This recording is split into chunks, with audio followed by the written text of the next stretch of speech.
지금 보시는 사진은 19세기에 촬영된 사진입니다. 혹시 여러분은 여성의 뒤로 어떤 모습이 보이시나요? 어느 중년 여성의 어깨 위에 얹혀있는 하얗고 뿌연 손들, 그리고 뒤로 보이는 희미한 남성의 형체. 이 사진은 우리가 잘 아는 링컨 대통령의 부인이었던 메리 토드 링컨을 촬영한 사진입니다. 이 사진을 촬영한 것은 윌리엄 멈러란 이름의 사진작가로, 그는 부인의 뒤에 찍힌 형체가 바로 링컨 대통령의 영혼이라고 주장했습니다. 그리고 이 사진 작가는 거대한 속임수의 주인공이 됩니다. 19세기에 사진이 점점 보편화되기 시작하면서 여러가지 다양한 노력들이 많이 이루어졌습니다. 사람들은 자신의 모습을 남기려고 사진을 찍기도 하고, 때로는 사랑하는 가족, 지인들의 모습을 남기기 위해 함께 사진을 촬영하는 일도 매우 많았습니다. 개중에는 다양한 도구나 당시에는 생소했던 나름대로의 특수효과를 사용한 사진들도 많았다고 합니다.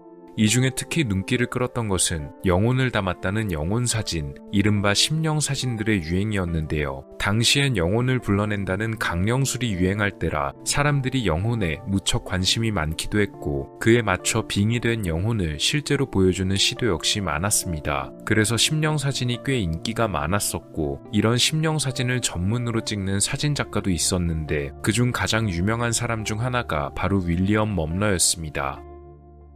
윌리엄이 처음부터 사진작가였던 것은 아니었습니다. 1832년에 출생한 그는 미국의 보스턴 출신이었으며, 원래는 간판이나 인쇄물 등을 새겨 만드는 판각 사업을 하는 사람이었다고 합니다. 그는 나중에 직접 구매한 사진기로 여러 사진을 촬영하면서 사진 기술에 큰 관심을 보였던 것으로 알려졌습니다. 이런 그의 인생의 전환점이 온 것은 1862년, 따로 작업실이 없던 그는 다른 사람의 스튜디오를 이용했습니다. 헬렌 스튜어트 부인의 작업실에서 촬영했던 사진 한 장은 곧 윌리엄의 인생 자체를 바꾸게 되었습니다. 당시 그가 촬영했던 것은 자신의 모습을 담은 사진이었는데요. 그는 이 사진에 영혼이 촬영됐다고 주장했습니다. 이 사진이 바로 윌리엄이 촬영했던 바로 그 사진입니다. 보시면 뒤쪽에 희미한 여성의 모습이 촬영되었는데, 그는 이 여성이 12년 전에 숨진 자신의 사촌이라고 주장했습니다. 실제 사촌이었는지의 여부는 알 수가 없었으나, 윌리엄과 스튜어트 부인은 이 사진을 언론에 공개했고, 영혼이 촬영됐다는 이야기는 곧 큰 관심을 끌었습니다. 이를 계기로 윌리엄은 원래 직업이었던 판각 사업을 관두고 본격적으로 사진작가 일에 매진하게 되었다고 하네요. 처음에는 사람들이 반신반의했었지만 곧 윌리엄에게 사진을 찍고 싶다는 사람들이 몰려들었습니다. 이 당시엔 사진이란 것이 아직은 좀 생소하기도 했고, 지금처럼 아무 때나 찍고 싶을 때 찍는 것이 아니어서 사람들은 특별한 모습을 남기고 싶어 했습니다. 특히 사람들이 이 영혼 사진에 열광했던 이유 중 하나는 바로 미국에서 벌어졌던 남북전쟁이 원인이기도 했습니다. 남북전쟁에서 수많은 사람들이 목숨을 잃었기 때문입니다. 윌리엄에게서 사진을 촬영하길 원했던 사람들 중에는 이 전쟁으로 가족을 잃었던 이들이 대단히 많았으며, 대다수는 숨진 소중한 사람의 영혼을 사진으로 소장하고, 또 영혼이 그들 곁에 머물러 있다는 걸 확인함으로써 심리적으로 안정을 얻고 싶어 했습니다.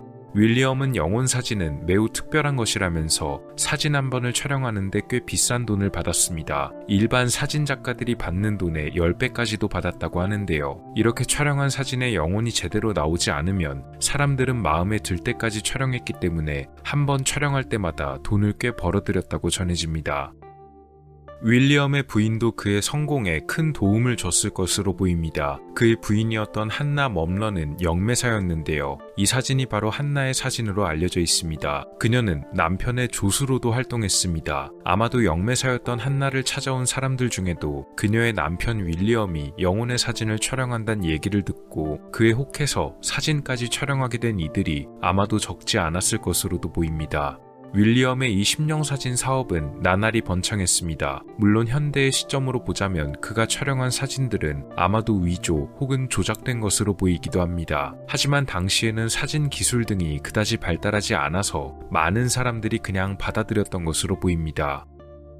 그렇게 심령사진을 촬영한다며 승승장구하던 윌리엄이지만 당연히 그를 의심하는 사람들도 늘어났습니다. 윌리엄 역시도 이에 관해서 잘 알고 있었는데요. 이렇게 그를 의심하던 사람들 중에는 당시 유명 사진작가였던 제임스 월리스 블랙이 있었습니다. 사진 속 남자가 바로 제임스 월리스 블랙입니다. 제임스 역시 윌리엄의 이름을 익히 알고 있었고 자기 조수를 보내 윌리엄에게서 사진을 찍어 오게 했는데 제임스의 조수는 그에게서 수상한 점을 전혀 찾아내지 못했습니다.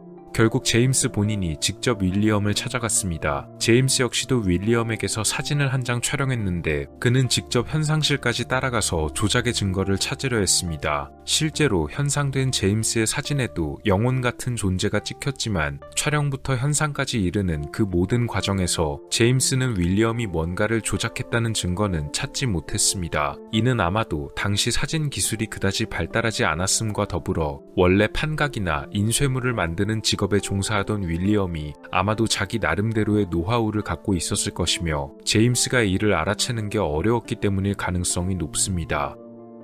윌리엄의 행각이 밝혀지게 되면서 그의 명성이 무너지는 결정타가 찾아온 것은 1869년의 어느 날이었습니다. 윌리엄의 집 현관문을 두드리는 사람들이 있었는데 그를 찾아온 것은 바로 경찰들이었습니다. 윌리엄이 다수의 사기 혐의로 피소가 되었다는 것입니다. 경찰은 그를 그 자리에서 체포했습니다. 그에게 사기를 당했다는 피해자들의 증언들은 이렇습니다. 피해자들 중 한 명은 남북전쟁에서 자기 오빠가 전사했다면서 윌리엄을 찾아가 오빠의 영혼이 나온 사진을 부탁했고 나중에 사진 속에 분명히 찍힌 오빠의 영혼을 확인할 수 있었습니다. 하지만 얼마 후에 전사 보고에 오류가 있었음이 밝혀지고 전사했다던 오빠가 이후에 살아서 집으로 돌아오면서 웃지도 울지도 못할 황당한 상황이 펼쳐졌던 것이죠. 또 다른 사례 역시도 황당하긴 마찬가지였는데요. 윌리엄에게서 사진을 촬영했던 어떤 남자도 사진 속에 자신과 함께 촬영된 영혼의 존재를 볼 수 있었습니다. 그는 이 영혼이 누구인지 금방 알아챌 수 있었는데요. 바로 자기 아내의 모습이 촬영되어 있었습니다. 문제는 이 남자의 아내가 멀쩡히 살아있는 사람이었던 것입니다. 심지어 며칠 전에 그의 아내가 윌리엄의 스튜디오에서 사진도 찍은 적이 있었다는 것입니다. 즉 윌리엄은 그의 아내가 촬영된 사진 원본을 갖고 있었으며 이 원본을 사용해 교묘히 그의 사진에 조작을 했다는 움직일 수 없는 증거를 스스로 만든 것이나 마찬가지였습니다. 게다가 피해자들 말고도 추가 증인이 또 있었습니다. 서커스를 비롯해 여러가지 사업을 벌이면서 이른바 쇼맨이란 별명으로 잘 알려졌던 미국의 사업가 P.T. 바넘이었습니다. 그는 윌리엄의 행위를 공개적으로 비난하고 나섰는데요. 윌리엄이 살아있는 사람을 죽은 사람으로 만든 것부터 그가 심령사진을 조작하기 위해서 의뢰인의 집 주소를 알아내 몰래 그의 집에 침입한 다음 의뢰인 가족의 사진을 절도했다는 소문까지 있다고 주장했습니다. 특히 바넘이 강력하게 주장했던 것들 중 하나는 그의 심령사진이 얼마든지 누구나 조작이 가능하다는 것이었습니다. 실제로 바넘은 또 다른 사진작가 에이브러햄 보가더스를 고용해서 윌리엄이 찍었던 심령사진들과 흡사한 사진을 만들어냈습니다. 사진 기술과 인쇄 기술 등을 조금 알기만 하면 윌리엄이 촬영했다는 사진을 만들어낼 수 있다는 것인데요. 아마 윌리엄이 사용했던 기법은 이중 노출 기법이었을 것입니다. 지금 보시는 사진이 바로 그가 만들어내서 법정의 증거 자료로서 제출했던 사진입니다. 하지만 당시 재판에서 가장 중요한 것이 하나 있었는데요. 그것은 바로 결과물이 아닌 과정에서의 증거였습니다. 결과물을 비슷하게 만들어낼 수 있다는 것까진 입증했지만 윌리엄이 사진 촬영과 현상을 하며 그런 조작을 벌였다라는 행위에 대한 물증은 그 누구도 입증할 수가 없었습니다. 결국 윌리엄은 이 재판에서 무죄를 선고받았습니다. 어쨌든 무죄를 선고받기는 했지만 이런 일련의 증언들과 피해자들이 점점 늘어나며 사업이 사양길로 접어들었습니다. 각지의 영매사를 비롯한 영성주의자들은 그를 옹호했지만 윌리엄은 이제 대놓고 심령사진 사업을 진행할 수는 없었습니다. 그래서 심령사진 사업을 접는 대신 또 다른 사진 사업을 개척합니다. 그는 자신의 사진 기술 노하우와 인쇄 기술을 합쳐서 멈러 프로세스란 기법을 개발했습니다. 이 기법은 사진을 좀 더 안정적으로 현상함으로써 사진을 깔끔하게 내보낼 수 있는 기법이었다고 합니다. 이 기법을 통해 신문 등의 사진이 인쇄될 때 이전과는 다르게 더 깨끗하게 나옴으로써 신문 인쇄술에 혁신을 가져왔다는 평가를 받는다고 합니다. 비록 그의 심령 사진이 조악한 속임수였다는 평가도 많지만 그에 대한 옹호의 의견도 대단히 많은 편입니다. 남북전쟁으로 인해 가족을 잃게 되어 슬퍼한 사람들이 많았으며 그로 인해 우울증에 빠지게 될 정도로 힘들었을 때 윌리엄의 이 심령 사진들이 그들에게 위로가 되었기 때문입니다. 갑자기 세상을 떠나버린 소중한 사람의 영혼이 늘 자신들 곁에 실제로 머무르고 있다는 것을 사진으로 확인함으로써 심리적인 안정감을 줬으며 슬픔을 극복하는 것에 어느 정도 도움이 되었다는 것입니다. 그가 촬영한 심령 사진들 중 가장 유명한 것은 처음에 보여드렸던 링컨 대통령의 영혼이 촬영된 사진입니다. 사진에 나온 여성은 링컨 대통령의 부인 메리 토드 링컨입니다. 이 사진도 윌리엄이 한창 심령 사진 사업을 벌일 때가 아닌 그가 사업을 관두고 나서 촬영한 것으로 알려져 있습니다. 이미 사람들은 과거 그의 사진들을 위조된 사기로 여기고 있던 때였지만 남편의 영혼이 늘 자신의 곁에 있다는 것만으로 위로를 받은 링컨 부인에게 이 사진은 사실 가짜야 라고 말할 사람은 아무도 없었을 것입니다. 그렇게 사진 사업 등에 매진하던 윌리엄 멈러는 1884년에 눈을 감았습니다. 사람들은 윌리엄의 부고에 관한 소식을 말할 때 그가 심령사진 사업을 벌였다는 것에 관해 얘기하기보다는 대신 사진계에서 꽤 이름을 떨쳤다고 표현했습니다. 어쨌든 그가 남긴 족적이 좋은 쪽으로든 나쁜 쪽으로든 상당히 의미가 있었기 때문일 것이라고 보여집니다. 심령사진으로 세상을 속였던 남자 윌리엄 멈러 이야기였습니다.